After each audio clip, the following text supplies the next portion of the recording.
Sejak aku menyandang status sebagai seorang janda, aku tidak pernah menyebut sedikit pun tentang harta pensiun peninggalan suamiku, juga tidak pernah membuka mulut tentang rumah kedua kami yang tersembunyi di Bali. Seminggu setelah pemakaman, sebuah pesan singkat masuk ke ponselku. Dari putraku satu-satunya. Kata-katanya singkat, padat, seperti sebuah perintah tanpa ruang untuk ditawar. Bu, mulailah berkemas. Rumah ini sudah dijual. Minggu depan kami ambil barang-barang ibu. Aku tersenyum tipis saat membacanya. Senyum yang getir, senyum yang menyakitkan. Karena aku tahu, jauh di dalam hati, aku telah lebih dulu berkemas. Namun bukan barang-barangku yang kupersiapkan. Aku kembali teringat pada hari ketika suamiku, Ida Bagus Suryadharma, dikuburkan. Saat tanah merah perlahan menutup jasadnya, aku tidak menangis. Bukan karena aku tegar, tetapi karena air mataku telah habis, terkuras sejak 3 tahun lalu. Saat pertama kali aku tahu bahwa Suryadharma menyembunyikan penyakitnya. Hanya aku yang tahu, hanya aku yang benar-benar peduli. Sementara orang lain di rumah ini, tidak. Orang-orang datang, menabur bunga, mengucapkan belasungkawa dengan kata-kata yang terdengar bagiku hanyalah formalitas. Di tengah barisan pelayat, aku melihat anakku, Imade Arta, berdiri di barisan terdepan. Wajahnya terlalu tenang, nyaris tanpa ekspresi.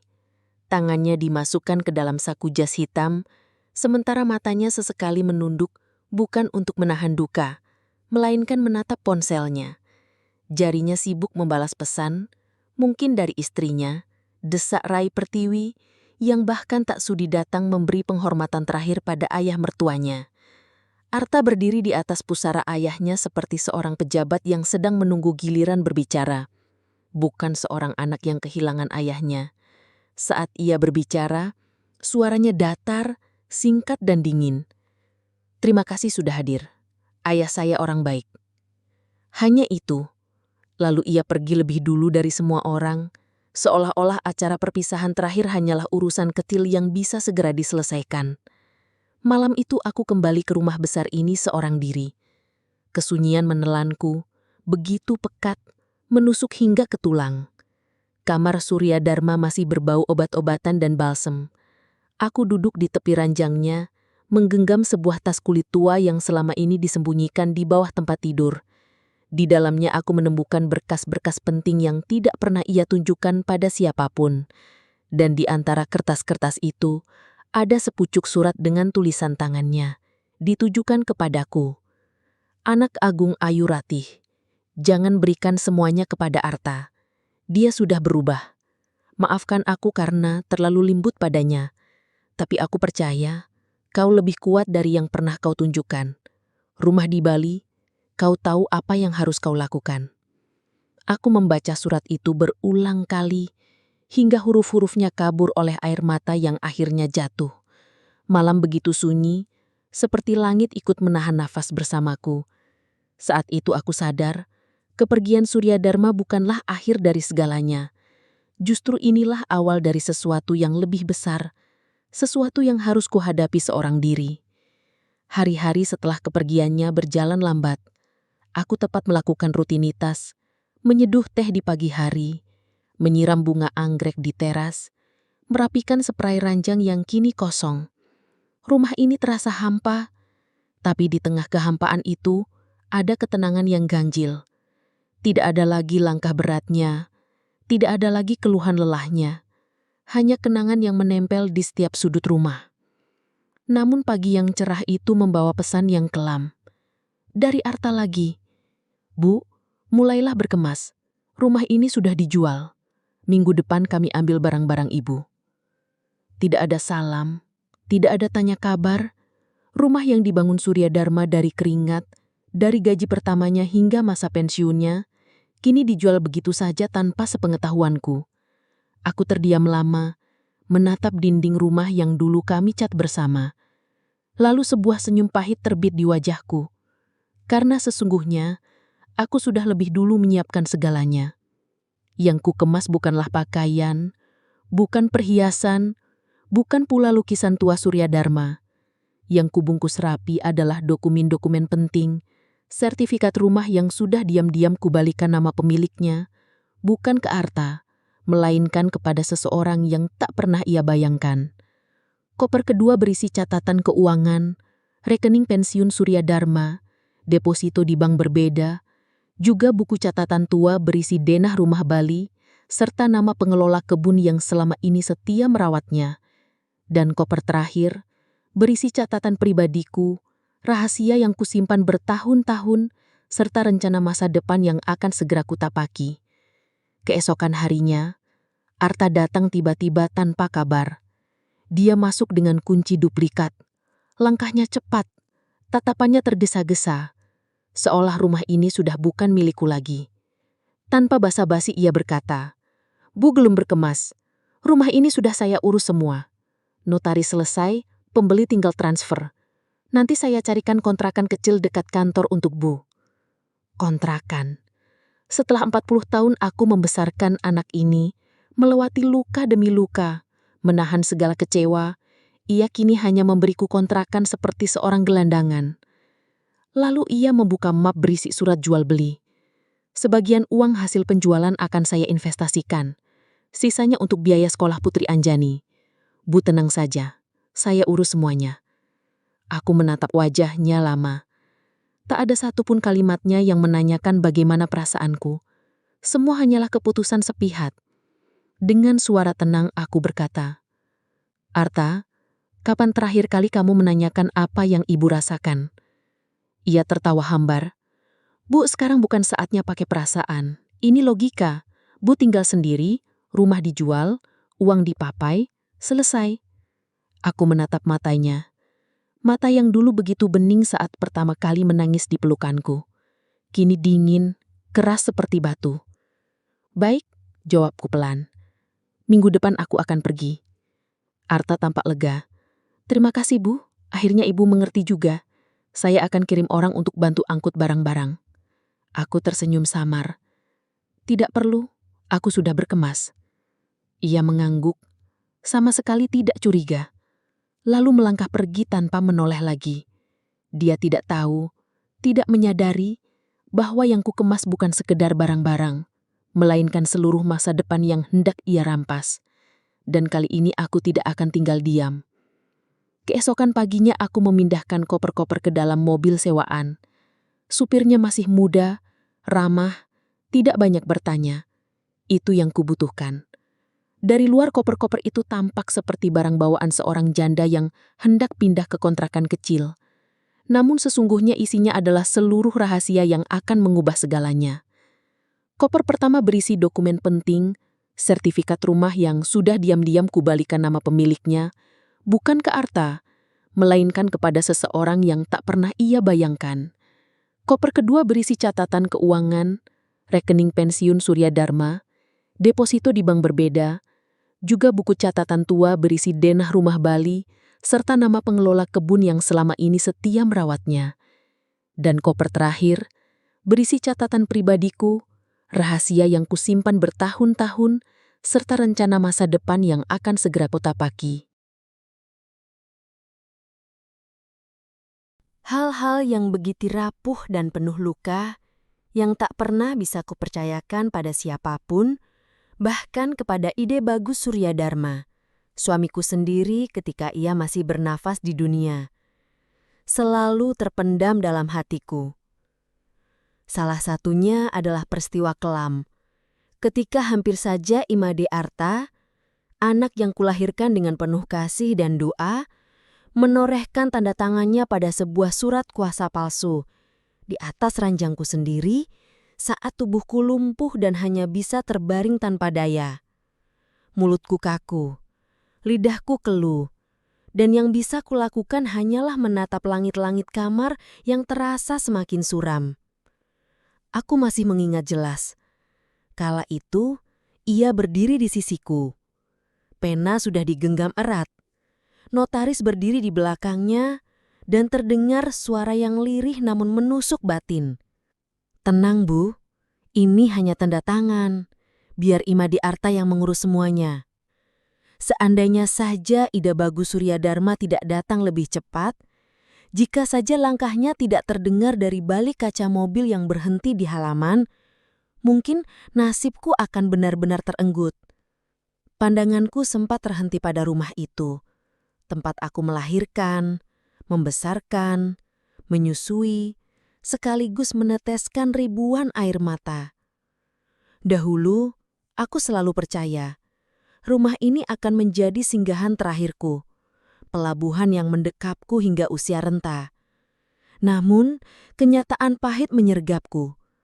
Secara hukum, rumah itu memang masih tercatat atas namaku.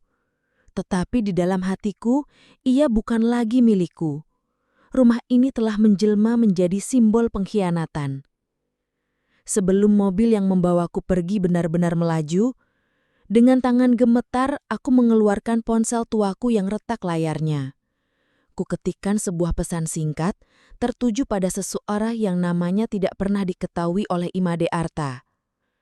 Saya akan kembali malam ini. Tolong pastikan rumah sudah dibuka. Jangan beritahu siapapun, termasuk Arta. Terima kasih, Bram. Sesudah itu, ponselku kupadamkan. Malam itu, aku memilih untuk menghilang, namun bukan sebagai pelarian. Aku pergi bukan untuk lari dari masalah, melainkan untuk menegakkan kembali sesuatu yang selama ini diinjak-injak, harga diriku. Perjalanan menuju Bali malam itu seakan menjadi jembatan yang membelah dua kehidupan. Kehidupan lamaku yang syarat luka dan penuh penyesalan, dan kehidupan baru yang masih kosong namun dipenuhi kemungkinan yang tak terhingga. Aku duduk di kursi dekat jendela pesawat, menatap awan-awan yang bergulung bak lembaran kain putih terselubung pekatnya malam. Di pangkuanku, sebuah map coklat tua tergeletak. Di sampulnya tertulis nama Ida Bagus Suryadharma dengan tinta hitam yang sudah mulai pudar. Tanganku bergetar ketika kubuka map itu.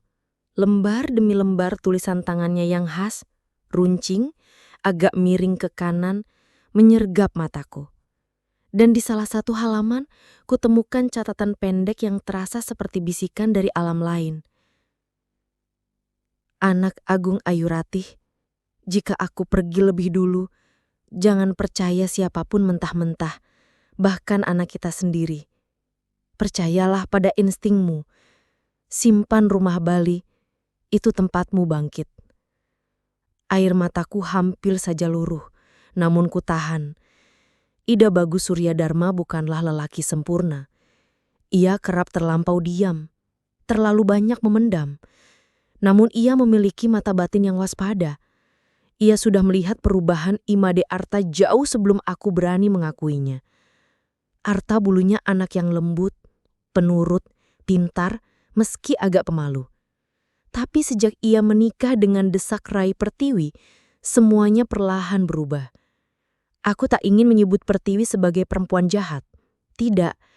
Namun ia punya ambisi yang tinggi. Hasratnya akan kemewahan seolah tak pernah ada batasnya.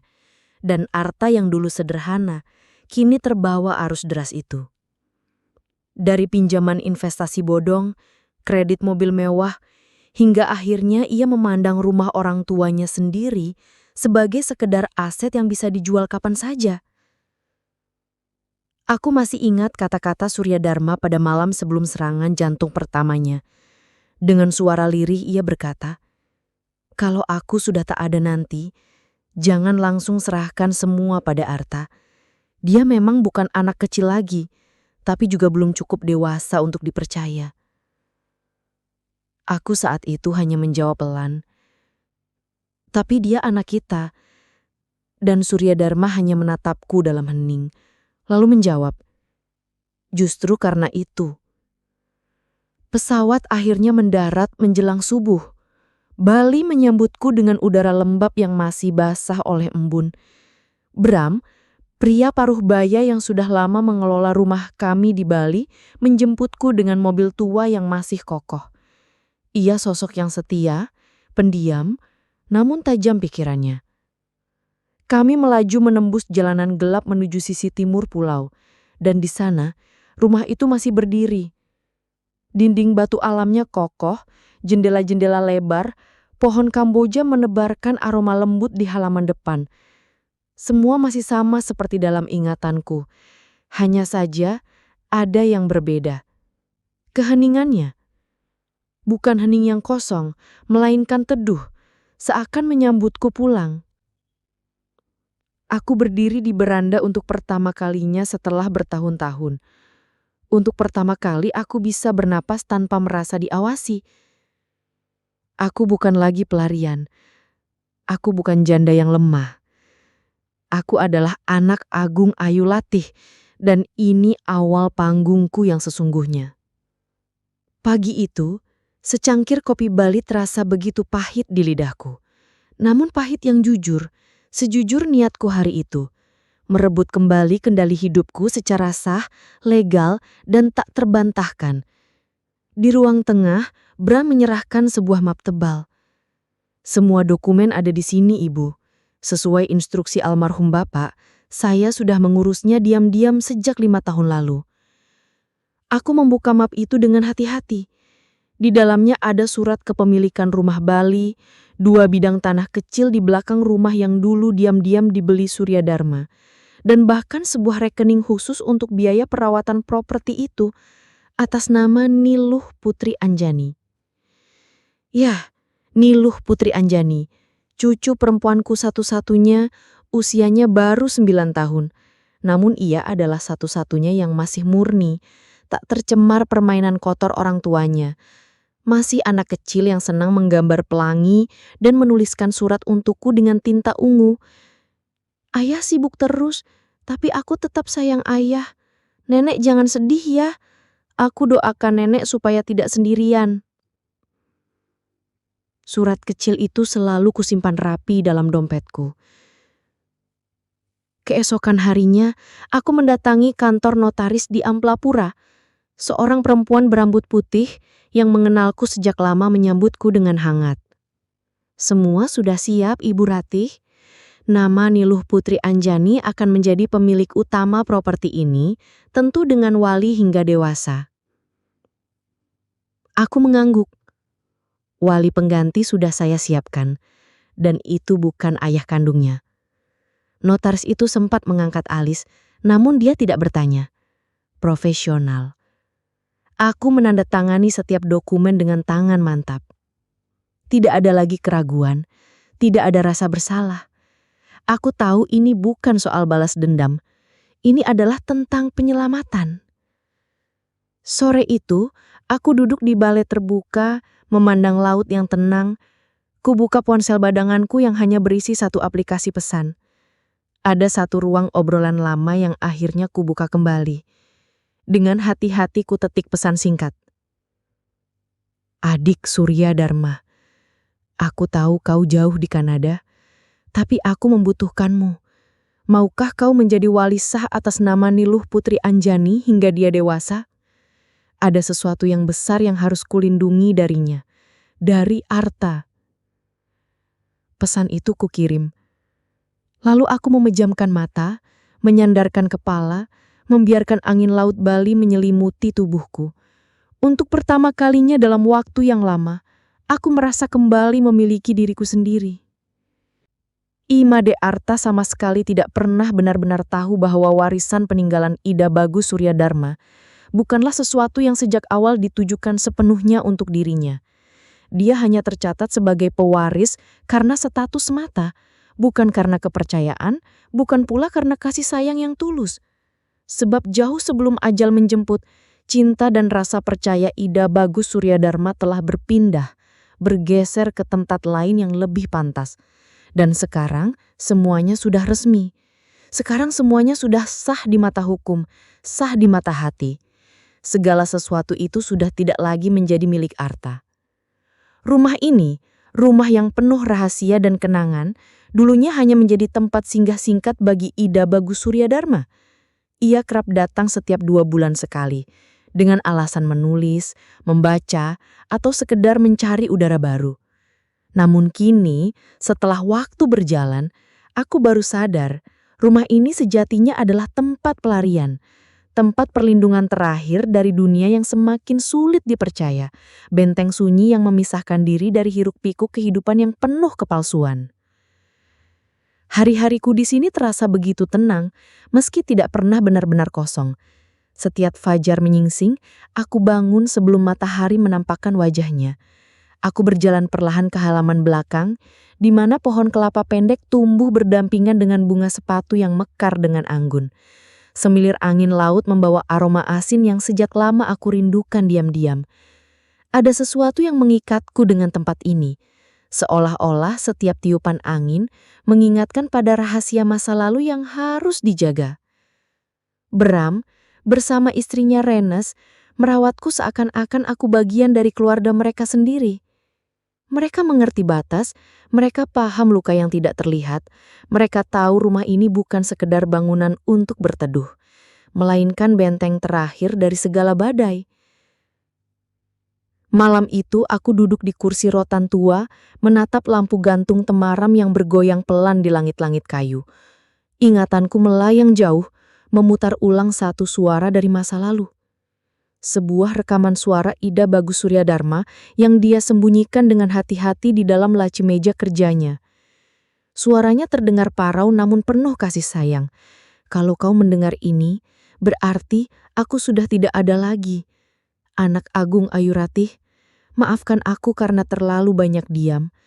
Namun aku percaya kamu selalu tahu kapan harus melangkah. Rumah ini bukan sekedar investasi, ini adalah perisai. Perlindungan untukmu dan untuk satu-satunya darah kita yang belum ternoda. Air mataku pecah, mengalir deras, namun tidak lama. Karena aku tahu, aku harus kuat. Aku tahu apa yang harus aku lakukan. Rumah ini harus bertahan. Ia tidak boleh berubah menjadi sekedar angka dingin dalam laporan keuangan Arta. Ia tidak boleh dijual hanya untuk menutup krisis dalam rumah tangganya.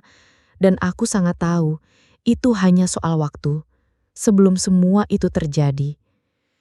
Namun aku juga sadar, aku tidak bisa selamanya bersembunyi.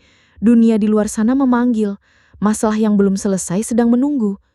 Benar saja, 1 minggu setelah aku tiba, Bram datang memberitahu dengan wajah penuh ragu. Ibu, ada seseorang mencari ibu.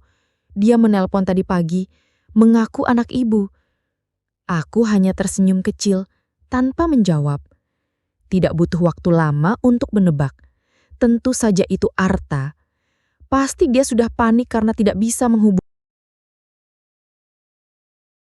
Aku menatapnya dalam-dalam. Tapi kau mengorbankan semua yang lain, Arta. Kau mengorbankan ayahmu di ranjang rumah sakit. Kau mengorbankan aku, ibumu, seolah aku barang yang tak terpakai. Kau korbankan kejujuran. Dan Putri Anjani tahu itu. Wajahnya tertegun. Apa maksud ibu? Aku bangkit, mengambil selembar surat dari tumpukan berkas lama. Surat tulisan tangan Niluh Putri Anjani yang ia titipkan lewat Widyastiti. Dalam tulisannya ia berkata, "Nenek, aku tahu papa bohong soal rumah. Mama juga bilang aku tidak boleh cerita ke siapa-siapa. Tapi aku takut. Aku hanya percaya sama nenek. Aku tidak mau papa ambil semua. Aku ingin rumah nenek tetap jadi milik nenek. Papa sering marah-marah. Aku capek." Aku meletakkan surat itu di depan Arta. Wajahnya ambruk, nafasnya berat. Ia mencoba bertahan, namun suaranya gemetar. Anak kecil bisa salah paham, Bu. Bukan salah paham, Arta. Itu kesadaran. Sesuatu yang kau buang sejak lama. Sejak kau mulai menghitung hidup dengan angka, bukan dengan hati. Ia berdiri dengan emosi. Kalau ibu terus begini, saya bisa bawa ini ke pengadilan. Saya bisa gugat wasiat itu. Ibu pikir saya tidak punya pengacara? Aku tertawa lirih, sebuah tawa yang begitu asing. Tawa yang nyaris tak pernah lagi keluar dari mulutku selama bertahun-tahun penuh luka. "Bawa saja, Bima," ucapku tenang namun tegas. "Tapi pastikan pengacaramu cukup tangguh untuk menjelaskan di hadapan hukum bagaimana kau berani memalsukan surat kuasa saat aku dalam keadaan lumpuh. Pastikan pula ia bisa menjawab kenapa surat wasiat terakhir ayahmu ditandatangani secara resmi oleh notaris, disaksikan 2 orang saksi, dan tercatat sah di kementerian. Semua tercatat, semua terdaftar. Imade Arta hanya terdiam membisu. Tatapannya kosong, namun aku bisa melihat kepanikan yang berusaha ia sembunyikan.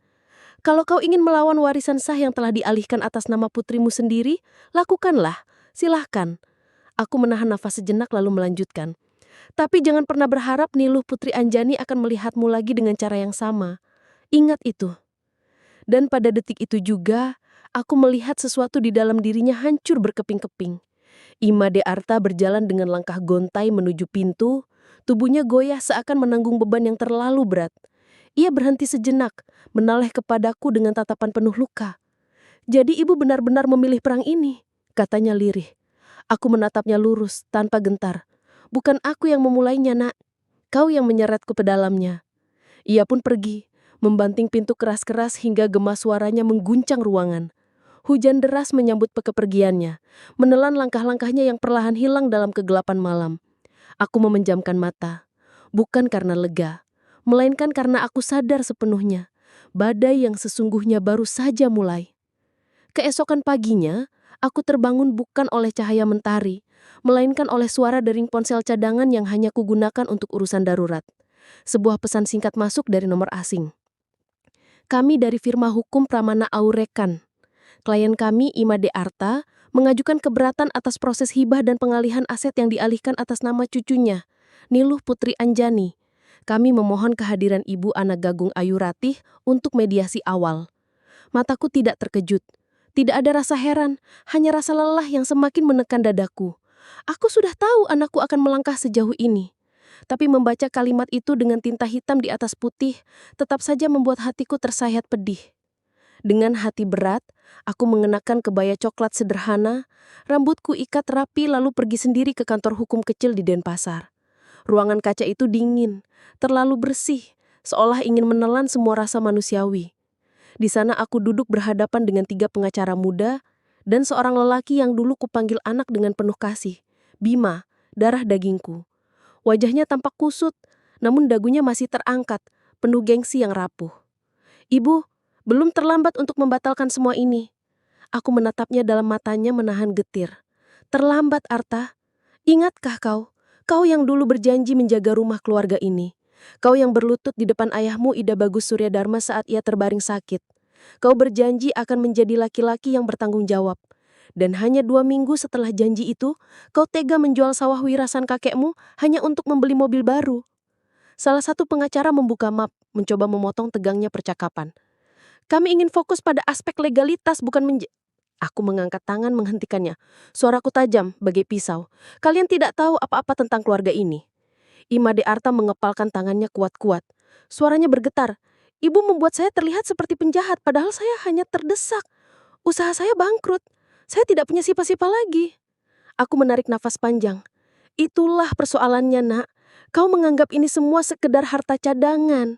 Kau tidak melihat tanah ini sebagai tempat kau dilahirkan, sebagai tempat ayahmu menghembuskan nafas terakhirnya, sebagai tempat ibumu menguat dalam sepi.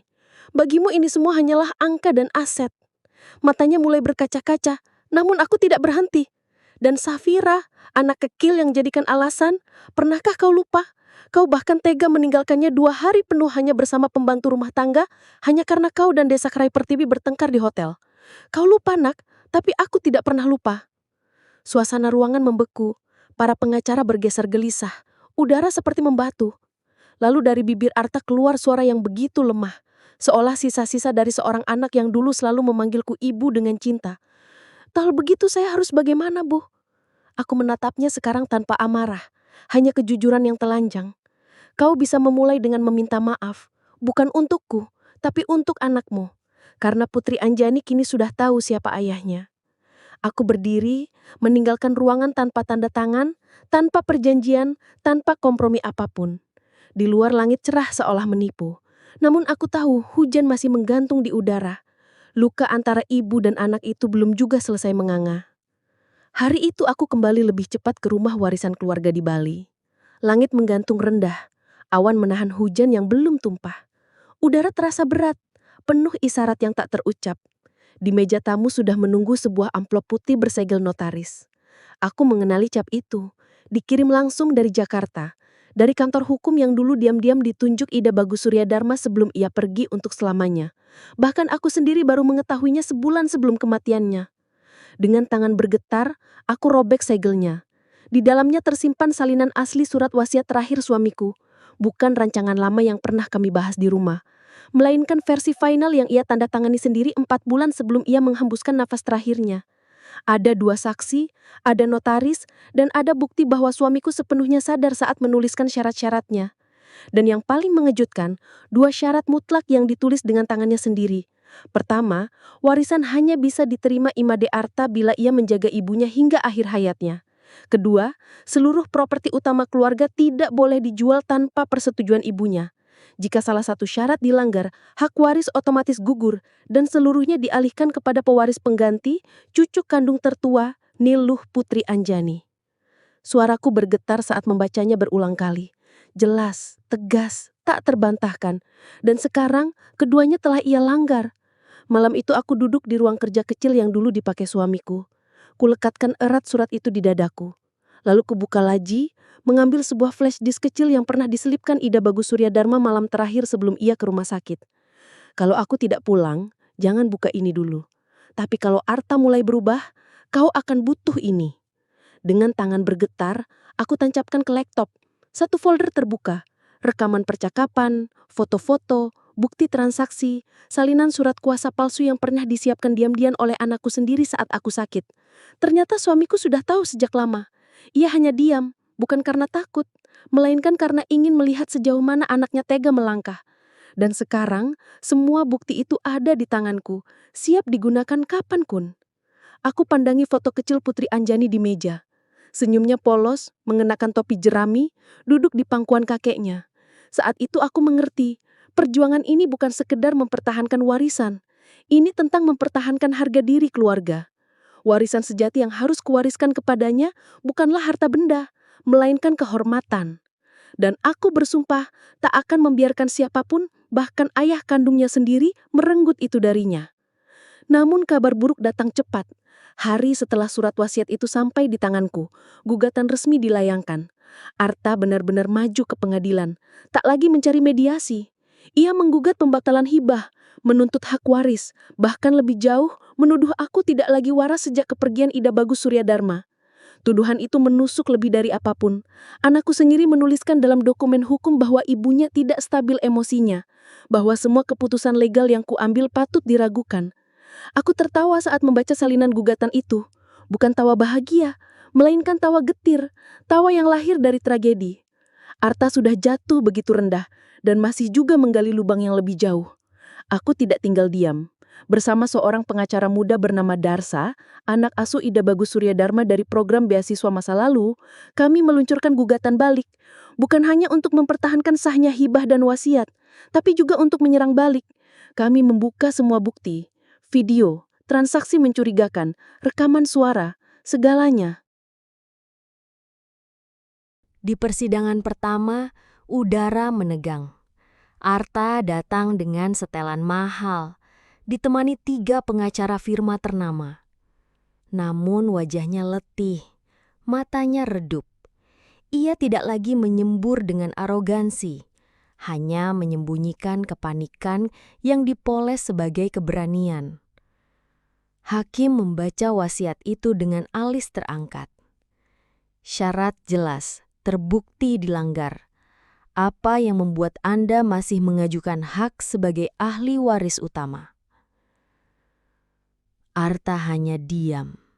Pengacaranya berputar-putar, mencoba memainkan alasan emosional. Kondisi ibunya yang rapuh, tekanan psikologis akibat duka.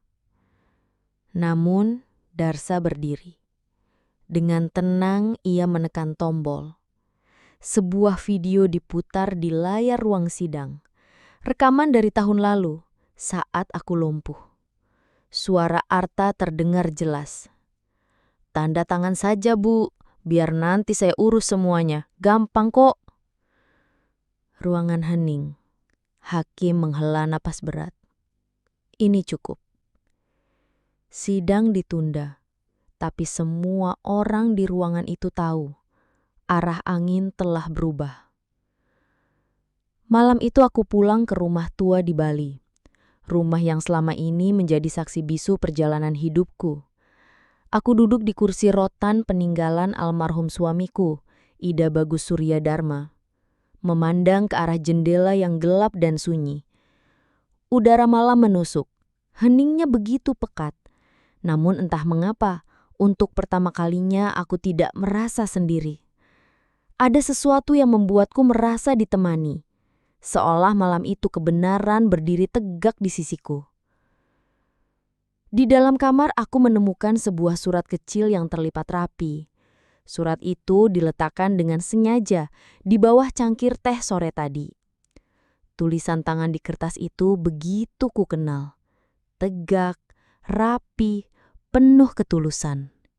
Itu adalah surat dari Bram, sahabat lama keluarga kami. Tanganku bergetar membacanya, bukan karena takut, tapi karena merasakan kekuatan yang tiba-tiba mengalir dari tiap huruf yang ia goreskan. Malam itu aku juga menerima kabar lewat telepon dari Desakrai Pertiwi, istri Imade Arta, yang menyampaikannya melalui Mbak Ernest. Namun, suara kecil yang benar-benar menembus hatiku justru datang dari cucuku, Niluh Putri Anjani. Dengan suara polosnya, ia berkata lirih, "Tunggu aku ya, Nek. Aku janji akan jaga rumah nenek nanti." Mataku panas. Dadaku bergetar hebat. Air mata hampir pecah. Karena ternyata cucuku yang masih kecil lebih mengerti arti cinta, tanggung jawab dan rumah dibandingkan ayahnya sendiri, Imade Arta yang kini sudah berusia 38 tahun. Saat banyak orang sibuk memperjuangkan harta warisan, Putri Anjani hanya ingin satu hal sederhana, agar rumah ini tetap berdiri, bukan sebagai aset untuk diperjualbelikan, melainkan sebagai tempat pulang, tempat berkumpul, tempat jiwa beristirahat. Aku tahu, besok adalah hari penting. Sidang lanjutan akan kembali digelar. Aku sadar, semua ini belum berakhir. Masih banyak luka yang belum sempat dijahit. Tapi malam itu, aku tidak merasa gentar sedikit pun. Karena kini aku tidak hanya membawa surat, rekaman, dan bukti hukum yang sah. Aku membawa sesuatu yang jauh lebih kuat dari semua itu. Suara hati. Dan ketika hati seorang ibu telah terluka begitu dalam, jangan pernah remehkan kekuatannya saat ia bangkit. Perjuangan ini bukan semata tentang mempertahankan rumah, bukan tentang uang, melainkan tentang harga diri, tentang kebenaran, dan tentang janji yang pernah kuucapkan di dalam hati sejak hari pertama Imade Arta berani menatapku tanpa hormat. Aku berjanji, ia akan belajar bahwa warisan terbesar dari seorang ibu bukanlah sebidang tanah atau tumpukan uang, melainkan pelajaran yang datang terlambat, pelajaran yang menyesakkan sekaligus tak terlupakan. Malam itu akhirnya aku bisa memejamkan mata dengan tenang. Tidurku nyenyak, sebab aku tahu besok dunia akan melihat bahwa seorang janda tua bukan berarti tak punya daya, bukan berarti tak mampu berdiri tegak. Keesokan harinya ruang sidang dipenuhi dengan bisik-bisik tajam. Media lokal mulai meliput. Wartawan berdiri di luar menanyakan hal yang sama pada semua orang. Benarkah seorang anak menggugat ibunya sendiri demi warisan? Aku tidak menjawab satu pun pertanyaan itu. Aku hanya melangkah masuk dengan kepala tegak. Aku mengenakan kebaya abu-abu, kebaya kebanggaan peninggalan Ida Bagus Surya Dharma yang masih tersemat rapi di tubuh renta ini. Di sampingku berjalan Darsa, saudara ipar yang selalu setia. Wajahnya tetap tenang. Sementara di seberang, aku melihat Imade Arta berdiri sendirian. Tidak ada pengacara yang mendampinginya. Tidak ada Desakrai Pertiwi. Bahkan tidak ada seorang pun di sisinya. Hanya tubuhnya yang terlihat lelah. Sepasang mata sayu dan wajah yang tampak jauh lebih tua dari usianya. Hari itu adalah puncak. Hakim mulai membacakan putusan dengan suara datar, tetapi setiap kata yang meluncur terasa menggema bagi dentuman di dalam hatiku. Berdasarkan bukti tertulis, rekaman, dan surat wasiat sah yang memenuhi syarat hukum, maka gugatan tergugat ditolak sepenuhnya. Hak waris gugur. Ruangan mendadak hening. Semua aset yang disengketakan dinyatakan sah dialihkan kepada Niluh Putri Anjani dengan pengawasan wali yang telah ditunjuk sesuai wasiat.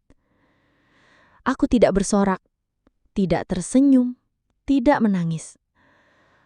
Aku hanya menarik napas panjang, dalam-dalam.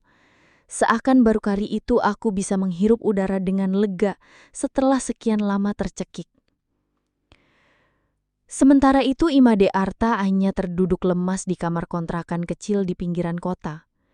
Dinding kamarnya lembab, lampu redup, kipas angin tua berdengung seperti suara penyesalan yang tak henti-hentinya. Di tangannya ia menggenggam sebuah foto lama. Foto dirinya saat berusia 5 tahun, duduk di pangkuanku, dengan Ida Bagus Suryadharma berdiri di belakang kami, tersenyum bahagia. Ia menatap foto itu berjam-jam. Dan baru kali ini ia sadar, sesuatu yang dulu never ia pedulikan. Mata kami berdua menatapnya penuh harapan, bukan karena harta atau kesuksesan, melainkan karena cinta yang tulus, cinta tanpa syarat. Cinta yang kini telah ia hancurkan sendiri. Tangannya beralih membuka pesan-pesan lama di ponselnya. Ada ratusan pesan yang dulu ia kirim untukku, pesan yang tak pernah kubalas. Ada yang berisi ancaman, rayuan, alasan, hingga kebohongan demi kebohongan yang dulu ia kira sebagai strategi. Tapi dari ratusan pesan itu, tak satu pun mengandung 2 kata yang paling penting dalam hidup. Maaf dan terima kasih. Malam itu, ia mencoba menulis pesan baru. Bu, aku salah. Aku sadar sekarang, tapi semuanya sudah terlambat. Pesan itu tidak pernah ia kirim. Ia hanya menyimpannya di draft. Ia tahu, aku tidak akan membalas. Bukan karena aku membencinya, tapi karena kini ia harus belajar menerima sepi, sebagaimana aku dulu belajar menerima pengkhianatannya dalam diam. Dari laci kecil, ia mengeluarkan sebuah buku catatan. Buku itu pemberian ayahnya, Ida Bagus Suryadharma, pada ulang tahunnya yang ke-25. Di halaman pertama masih tertera tulisan tangan ayahnya. Jangan pernah jadi laki-laki yang hanya bisa menghitung. Jadilah laki-laki yang bisa diandalkan saat dunia kehilangan arah. Ia menutup buku itu perlahan, lalu membenamkan wajah ke kedua tangannya. Sementara itu, rumah tua kami di Bali diselimuti angin malam yang lembut. Di kamar Niluh Putri Anjani, ia terlelap sambil memeluk boneka kesayangannya. Di dinding kamarnya tergantung sebuah lukisan kecil yang ia buat sendiri. Lukisan sederhana, sebuah rumah dengan 2 orang perempuan berdiri di depannya, tersenyum bahagia. Itu adalah aku, anak Agung Ayu Ratih, dan dirinya, cucuku tercinta. Aku menatap lukisan itu dalam diam, seakan seluruh rumah ikut larut dalam keheningan. Tidak ada sosok Imade Arta tergambar di sana. Dan anehnya, untuk pertama kalinya, aku sama sekali tidak merasakan kehilangan. Justru yang kurasakan adalah ketenangan yang sulit digambarkan. Karena aku tahu, Niluh Putri Anjani akan tumbuh besar tanpa harus hidup dalam bayang-bayang ilusi, tanpa harus menyanjung sebuah nama yang tidak pernah mengerti makna perlindungan. Penyesalan itu bukanlah milikku. Itu adalah beban yang akan selalu melekat pada diri Imade Arta. Dan tidak seorang pun bisa mengambilnya darinya. Pagi itu, mentari Bali perlahan naik dari ufuk timur, menebarkan cahaya keemasan di atas atap rumah. Langit bersih, tanpa awan sedikit pun. Seakan turut merayakan kelegaan di dadaku. Angin laut bertiup lembut menyapu halaman rumah, membawa aroma asin garam yang bercampur wangi kambuja, serta sesuatu yang sudah lama menghilang dari kehidupanku, rasa damai. Aku duduk di beranda berselimut kain batik tua yang dulu sering kupakai setiap kali menjemput Imade Arta pulang dari sekolah. Kini kain itu sudah lusuh, namun setiap helainya menyimpan kenangan yang menyesakkan sekaligus menenangkan. Di pangkuanku, Niluh Putri Anjani sedang asik menggambar.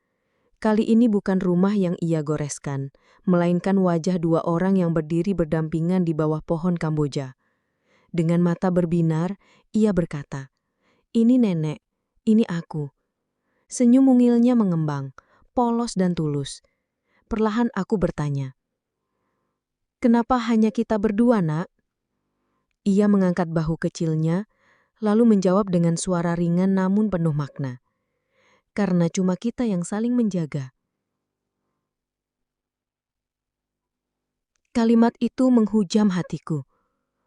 Aku segera memeluknya erat. Tanpa sadar, air mataku jatuh, bukan karena duka, melainkan karena rasa lega yang menyeruak.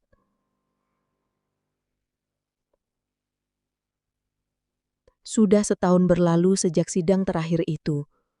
Sejak hari itu, Imade Arta benar-benar menghilang. Ia tak pernah datang, tak pernah menelpon, tak sekalipun mengirim pesan. Dan untuk pertama kalinya dalam hidupku, aku membiarkannya pergi tanpa rasa bersalah, tanpa dendam. Sebab kadang kehilangan adalah satu-satunya jalan agar seseorang mengerti arti memiliki.